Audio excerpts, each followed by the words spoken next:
Hello there, friends and kin, and welcome to my sacred space. Today's Sunday service is going to flow a little bit different. I was unable to go to the cemetery today due to weather. It's been raining pretty heavy on and off all day today, and trying to film a Sunday service out there when you're getting poured on is a little difficult. So today we're in my private practice space, and I want to welcome you to what I consider to be the home of my spiritual journey. This is where I conduct my rituals and commune with my spirits, and it's an honor to have you here. And thank you for taking time out of your day to spend with me. I appreciate you being here.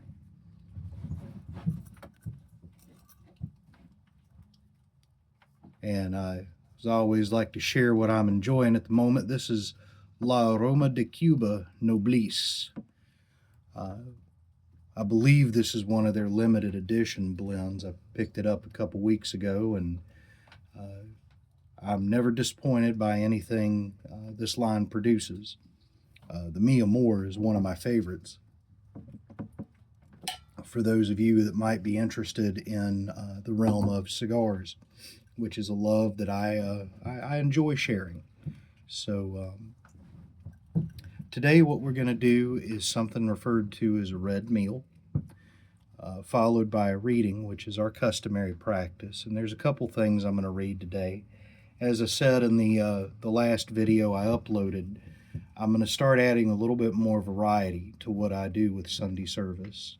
I'm going to be reading from multiple books that I have found influential or inspirational. And I'm also going to mix in services at the cemetery connecting with the dead with the observance of what I know is the red meal, which I do here at my house, and connect with the spirits of home and the land beneath my feet. Now, is what I mean by a red meal, for those who are unfamiliar with that term, this is also called the housel, and it's comparable or similar to a type of communion. So it's a sacred meal shared with with one's spirit allies, or with the just the forces of nature themselves. And the ritual that I use, which my ritual work pulls from a few different sources.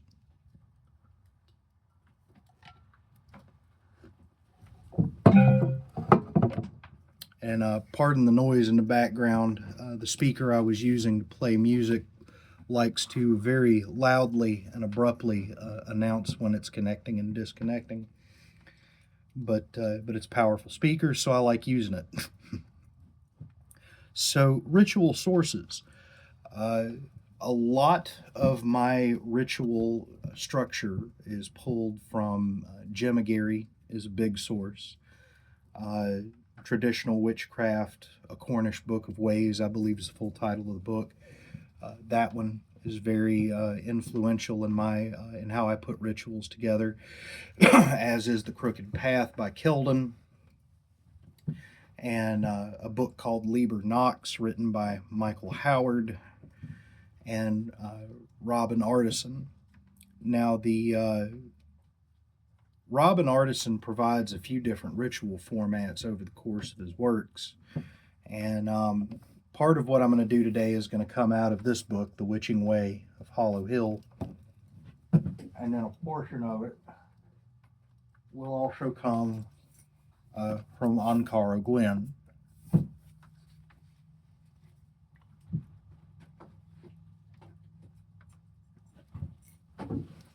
So I'm kind of all over the map.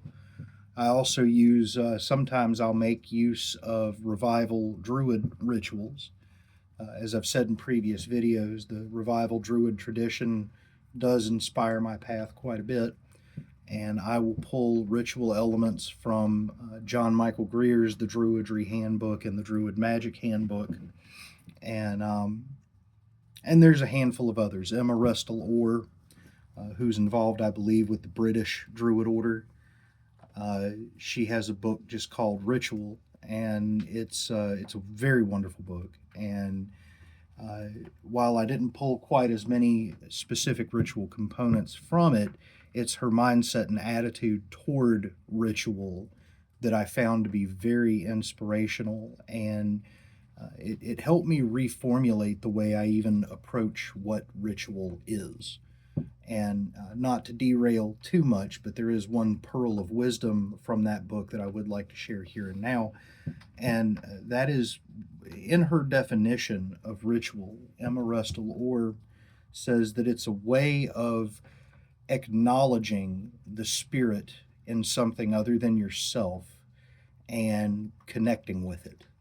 So when you're performing a ritual to honor whether it's the spirits of the dead or the land beneath your feet, ritual is a way for you to poetically communicate through words, actions, and symbols and other forms of imagery.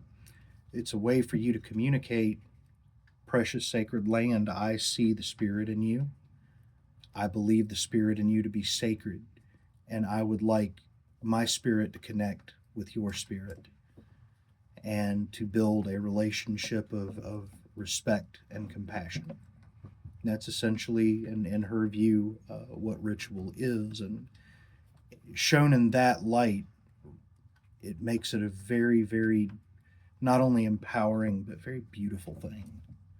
And ever since I read those words, I have been inspired to try to have those words guide how I conduct ritual.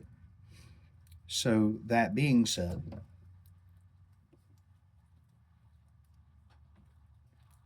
I'm going to begin with a my version of the breaching charm that is taught in Ankara Gwyn. Once that is done, I will then turn to the Witching Way of Hollow Hill to perform the red meal.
And I apologize for the lack of production and editing in my videos. That's not something I've really ever put a lot of focus or attention on.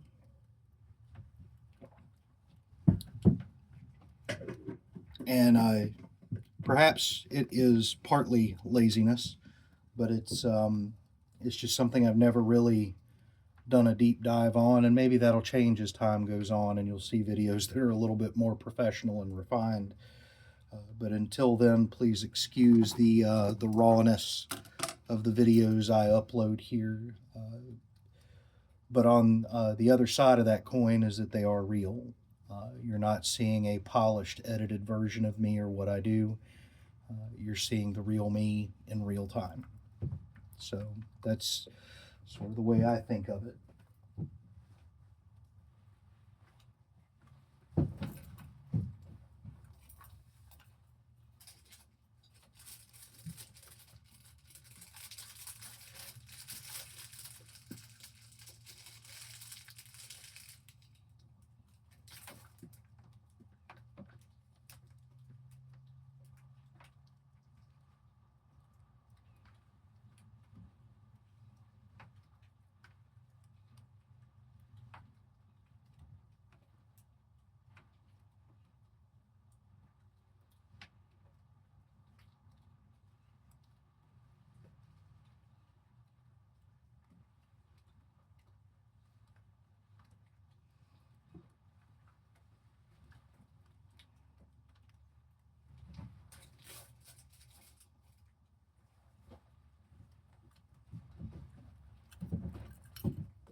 What you're seeing here is just Palo Santo that I use to cleanse myself, purify the space around me.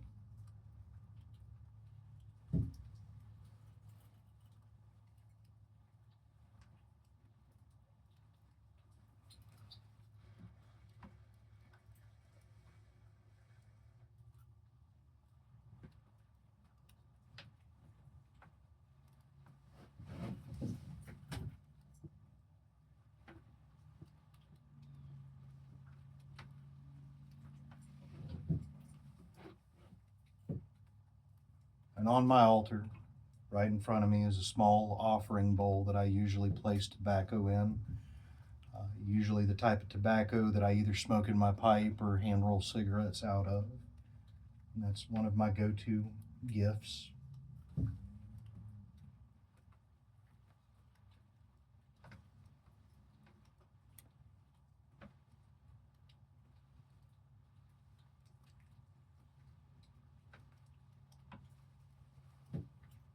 And in this vial here is something called birch water, which is a infusion of birch in regular water. The recipe for which is found in Ankara Gwen. I typically make it in sizable batches, and just to keep it from growing mold, which it will do if you make it and just let it sit. It will develop mold in it. I will usually add just a very, very, very small portion of either some kind of high proof alcohol, whether it's vodka or Everclear or something to that effect. And don't need much for about every, I'd say for about every cup, I might use a couple of tablespoons. And but that usually helps keep it from developing mold, and then I store it in the refrigerator, which also helps.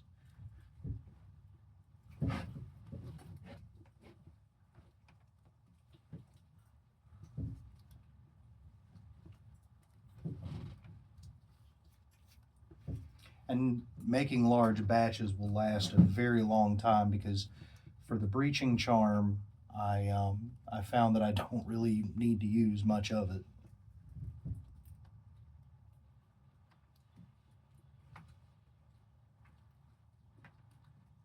Really, not even maybe a third of a shot glass, if that much. So the first thing we want to do in this particular ritual, this method of breaching, I purified myself with Palo Santo and let the smoke diffuse in the space around me. Next is just taking a few moments. Doesn't have to be long, just to quiet the mind. And Mr. Artisan uses the phrase coming into your sensorium, and that means opening up your senses, and not just the five, though we start with those, but opening up your awareness to what's around you, and to the spiritual life in the space you immediately occupy.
Ivrenin, Iris Brudien, ivren hines. Gwinnap neath TC the draw on a goedwig. Ergariad ut digamar. Godi midod meuni gatre. Ivrennen, Iris Brudian, ivren hines. Gwinnap neath TC the draw on a goedwig. Ergariad ut digamar. Godi midod meuni gatre.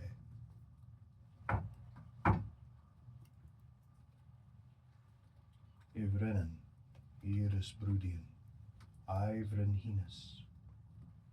Gwinnap neath TC the draw on a goedwig. Ergariad ut digumar. Godi midod meun I gatre.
Today's reading will be a poem by William Blake.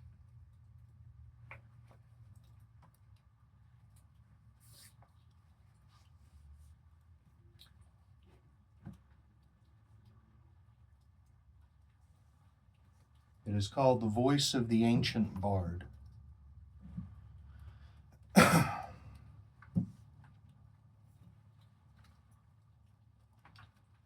Youth of delight, come hither, and see the opening morn, image of truth new-born. Doubt is fled in clouds of reason, dark disputes and artful teasing. Folly is an endless maze, tangled roots perplex her ways. How many have fallen there? They stumble all night over bones of the dead, and feel they know not what but care, and wish to lead others when they should be led.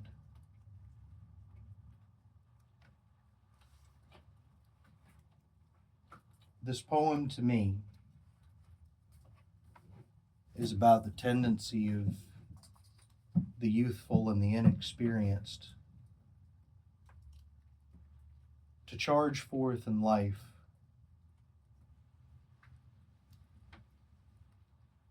without really thinking, and not because they're stupid, not because they're they're inferior in any way, but just due to lack of life experience. They chase what they want without really thinking about the consequences,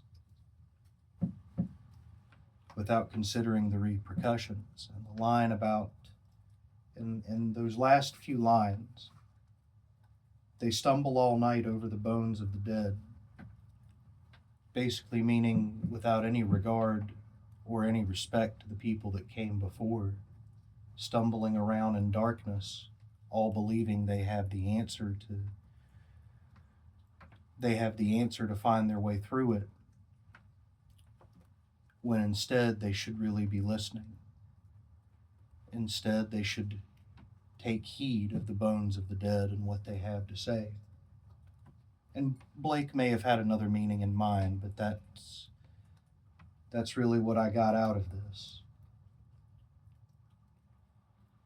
The inexperienced, whether just due to being innocent or willfully ignorant, or some mix of the two, stumbling through this maze in the dark, trying to find their way.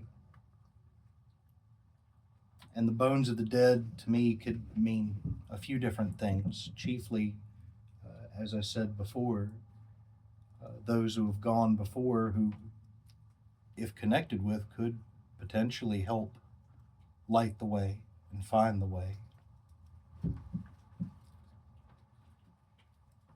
But then there are also the bones of people who have tried that path and probably failed. And these are people you can still learn from. I've shared something to this effect at probably a few Sundee services now in the cemetery, that the dead have a lot to teach us, even those who were not good people, even those who made a lot of mistakes, because they can teach us what not to do. They can be a shining example of what not to be. So the bones of the dead, they're a source of wisdom either way. Whether they set an example to emulate or set an example to avoid.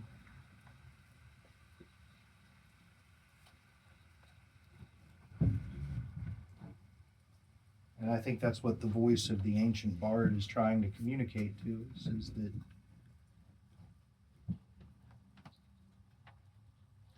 more often than not, the people that want to lead are the people that need to be led.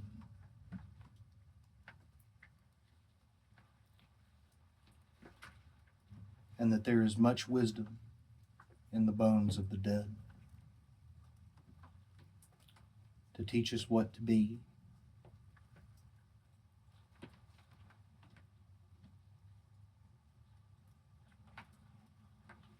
Or to study the folly that they wish us to see. Either way, there is much wisdom in the bones of the dead.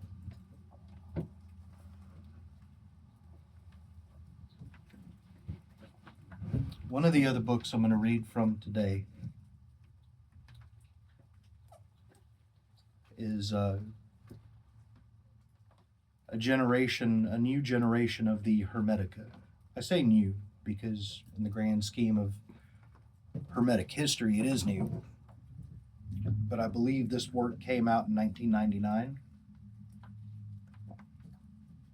And Timothy Freak and Peter Gandy, they went to the Corpus Hermeticum and sort of rearranged a few things and turned it into a more poetic presentation, all of which they explain in the introduction. And they make no attempt to present this as a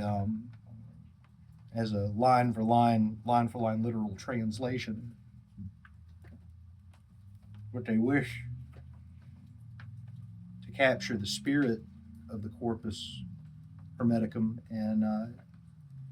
and communicate that into the modern world. And I discovered this, I'll say maybe the very early 2000s.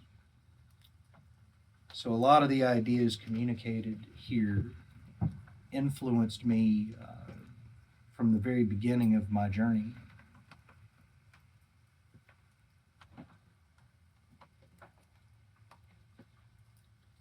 And maybe one day soon I'll do an episode of the Green Grimoire and focus on this and share my thoughts on the Corpus Hermeticum, a little bit more fully, and shed a little bit more light on it and the role it's played in my life.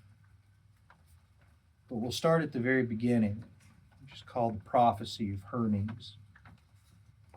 And now you can go online and dig up all kinds of information on Hermetic philosophy, and there's a lot of controversy there, as there seems to be with everything in the day and age we live in. But there's a lot of debates over what's authentic and what's not. I'm not going to get into all that here and now, but I am going to read this first passage in this particular book and provide a little bit of commentary on it.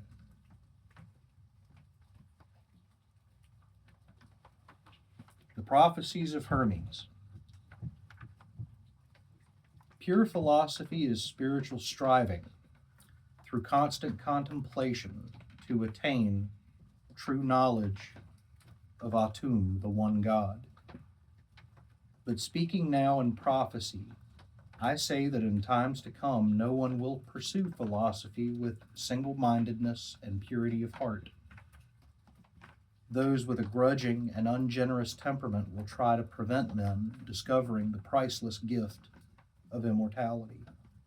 Philosophy will become confused, making it hard to comprehend.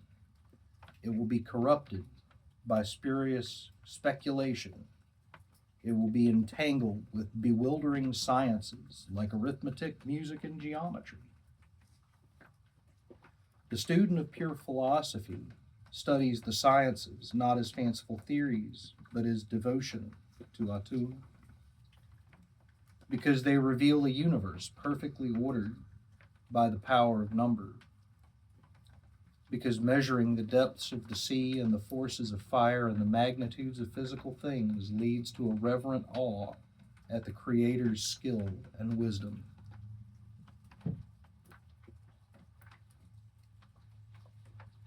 Because the mysteries of music bear witness to the unsurpassed talent of the supreme artist who has beautifully harmonized all things into a single whole, suffused with sweet melodies. To simply love Atum in thought with singleness of heart, and to follow the goodness of his will, this is philosophy, unsullied by intrusive cravings for pointless opinions. But I foresee that, in times to come, clever intellectuals will mislead the minds of men, turning them away from pure philosophy. It will be taught that our sacred devotion was ineffectual, and the heartfelt piety and assiduous service with which we Egyptians honor Atum was a waste without reward.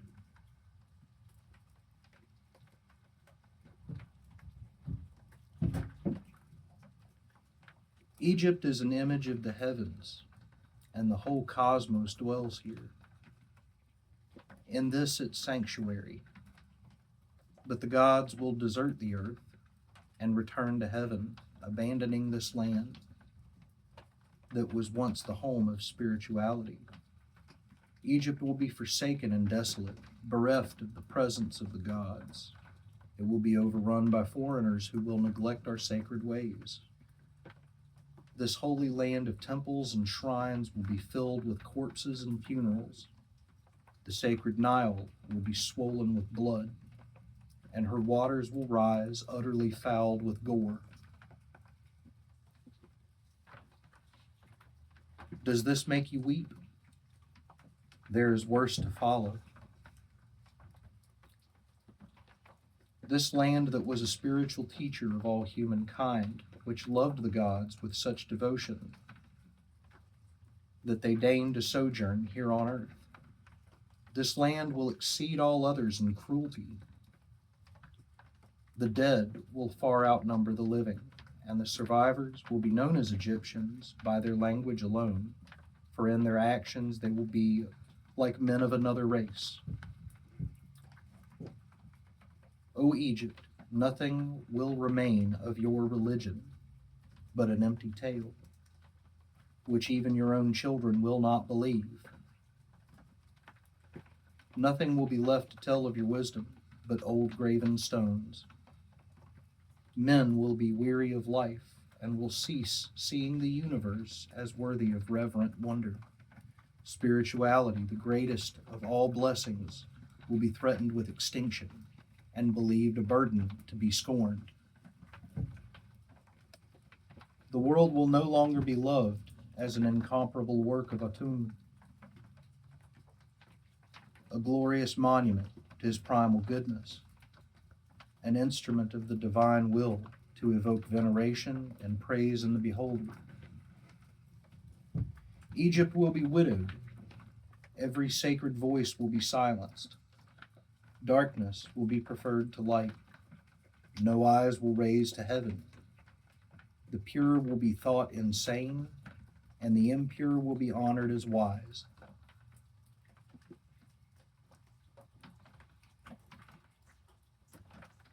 The madman will be believed brave, and the wicked esteemed as good. Knowledge of the immortal soul will be laughed at and denied. No reverent words worthy of heaven will be heard or believed.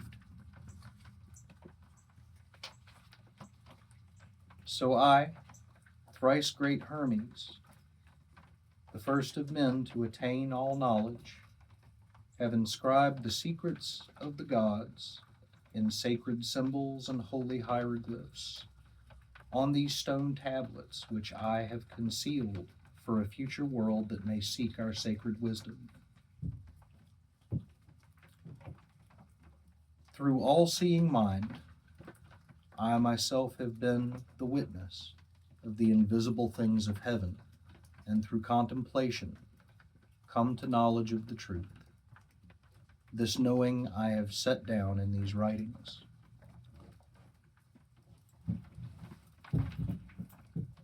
Now, I'm sure much of what is said there,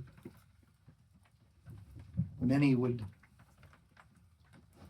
like to immediately shrug off as arrogant and egotistical and very presumptuous of the superiority of one's culture and worldview.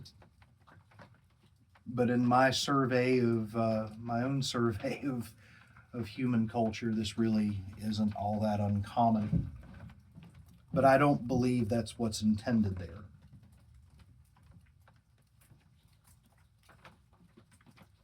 If you remove the specific cultural references, what's communicated in that initial passage, which was composed of of several different dialogues that come out of the Corpus Hermeticum, is the knowledge that as societies become lazy, as they become arrogant, ungrateful, there tends to be this dismissal of thoughts and perspectives on deeper matters. They tend to be laughed at and shunned. And we can see the evidence of that all around us every day, all throughout our entertainment. And heaven forbid you do an exploration on religion, philosophy, and spirituality throughout social media. Most people really just seem to care about validating their own worldview and surrounding themselves with an echo chamber and then lashing out at people that don't conform to their standard. And I'm not going to single out any one demographic as being guilty of that. They all are. And including myself. I have been one of those people in the past. And it is truly a daily act of maintenance to check myself and to try to not foster those types of thought processes within myself.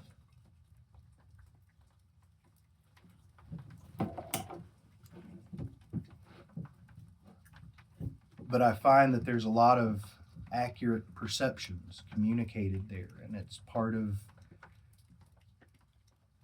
I feel it appropriate to read in my devotions because my devotions are dedicated to honesty. I believe I said before that I used to care about the pursuit of truth. And I changed the wording in that as I got older, because the truth is something that's never really fully uncovered. It's the pursuit of it that is important. Truth is something that will always elude you. But the pursuit of it, I believe, is a virtuous task, and the right word to use there, I believe, is honesty.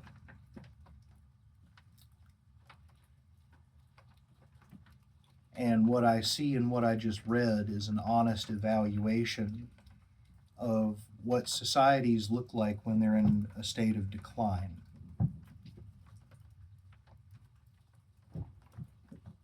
And the causes of it, we can analyze that till the cows come home. But I think what's important is to accept it as a natural process. Societies evolve, they achieve a pinnacle, and then they decline, and then they die, and then new societies are born with seeds from the old, giving them a starting point.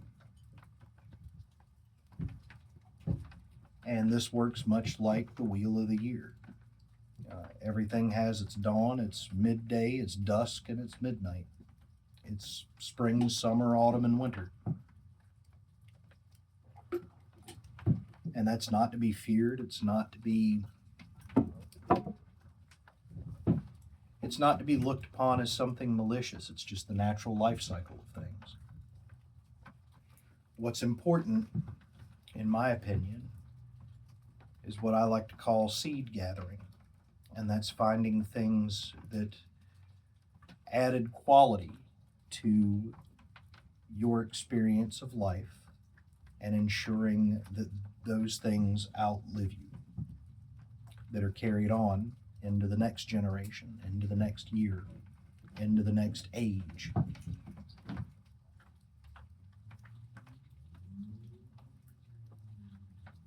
One of the things I believe these texts rightly point out is the error in mocking the deeper perceptions of those who are spiritually inclined. And again, you see it everywhere throughout all of our culture. The depth of anything, trying to look at anything in a sense of depth, is almost always mocked, and people that think and live that way are made to look like fools. Either superstitious or ignorant, what have you. And I don't think that openly combating that type of behavior is really all that productive. I think the best way to deal with it is just to keep doing what you're doing. And if people insult you, make fun of you, berate you, harass you, cast them out. Do everything in your power to let them know that their opinion is irrelevant to you. If you are being guided by your spirit and your conscience along a path of spiritual and philosophical growth, then you follow that regardless of how other people may assess you. You don't need the validation of other people. You don't. The only validation you need is the results of your experience. The proof is in the pudding. It always is. If what you're doing is turning you into a better person, if it's helping you grow emotionally, intellectually, spiritually, then by the gods, you keep doing it. And I know there's some terminology used in Hermetic thought that might not sit well with some of the people that watch my videos. And again, I'm going to do an episode of the Green Grimoire where we do a little bit more of a deep dive on the terminology used there and how I interpret it and how it speaks to me and why I get what I get out of it. And maybe we can generate some more discussion about it there. And I mean that. I would love to see discussion. I welcome your input and your insight. But for now,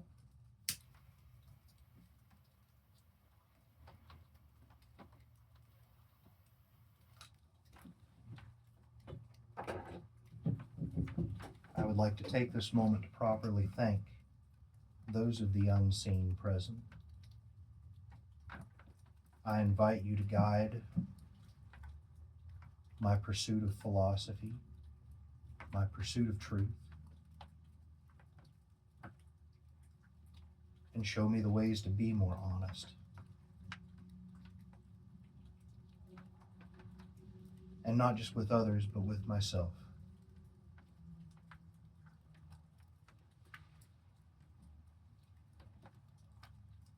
Help me to find a sense of comfort with my own honesty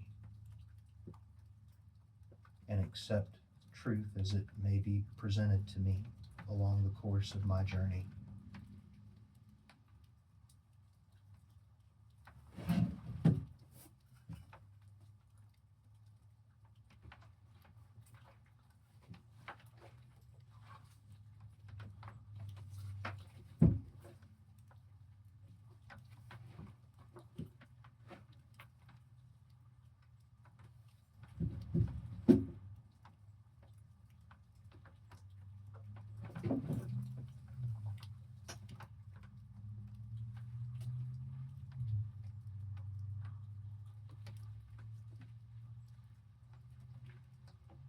Here is bread, the life of the earth, blessed to give us life and strength. I consecrate it in the names of the mother within the land, old Mother Fate, and he of the wind, and the black man of the crossroads. With my left hand I bless it. With my left hand I shall eat it.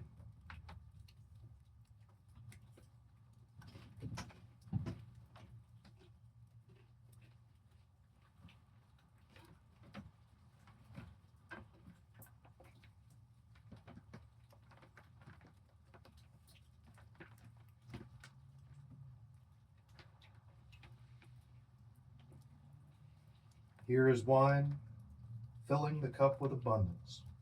I consecrate it in the names of the Lady of the Land and the Master of Spirits. With my left hand I lift it, with my left hand I shall drink it.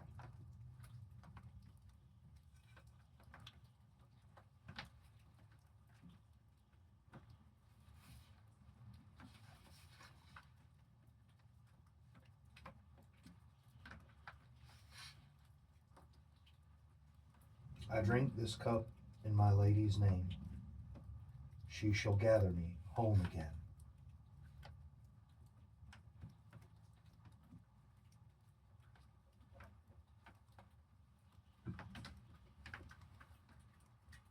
I eat this bread in the unknown name, for fear and care and want of him.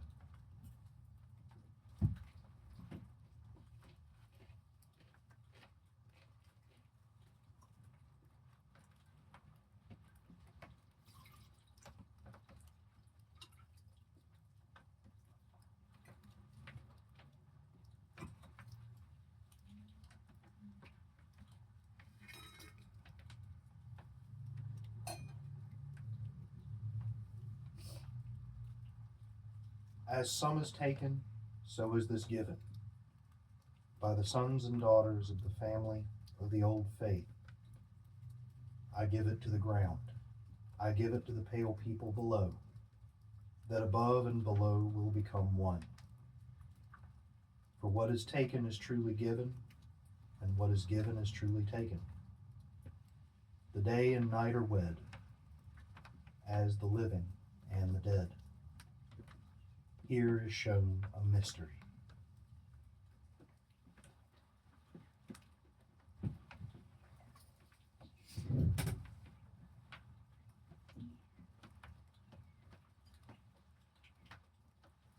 To old Mother Fate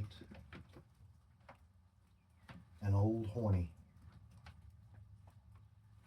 I wish to communicate my most sincere gratitude for your guidance. I ask for your blessing going forth on my quest for wisdom, that I may prosper, and so should my house.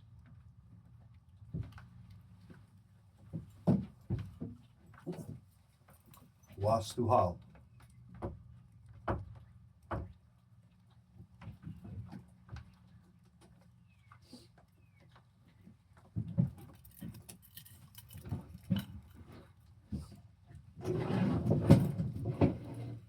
So a quick note on language. The language I use for the breaching charm is Welsh. Ancora Gwyn provides 3 different versions of the breaching charm, one in Latin, one in Welsh, and one in Cornish. And I just found myself drawn to the Welsh version. Through a lot of the revival Druid material I've read, Welsh is used in a lot of places there, and so I was already somewhat familiar with it, and I just liked the way it flows, so I ran with it. And but whenever I address gratitude and respect to spirits, I also use the Old English Wastuhal, be you hail. So good health, cheers, however you want to translate it. And that's a phrase I've used to address spirits for a long, long, long time, just to communicate gratitude and goodwill. With that being said, I know this is much longer than my usual services. But again, I'm experimenting. They probably won't all be this long going forward. If you made it this far, again, thank you for taking the time to join me and be here. I really appreciate it. And while this used to get on my nerves when I saw other content creators do it, now that I am one, I have a little bit of a different perspective on it, so I'm going to do it in my videos. Please do like and subscribe if you enjoy these types of conversations and spending time at my table with me. It's an honor to have you here. And until next time, friends and kin, be well.